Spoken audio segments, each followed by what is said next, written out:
अगहन पूस, अगहन पूस जानते हैं ना, हिंदी के माह के नाम है। ये दिसंबर जनवरी का महीना है।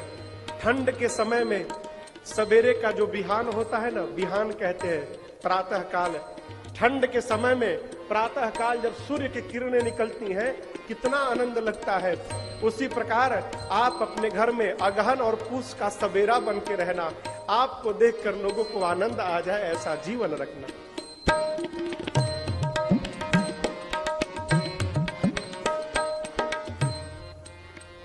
कहती है समय मिले तो सांझ का तनिको समय जो पैहा, सांझ का तनिको थोड़ा भी समय मिले शाम को, छोटहर लड़कन के पढ़ैहा, छोटहर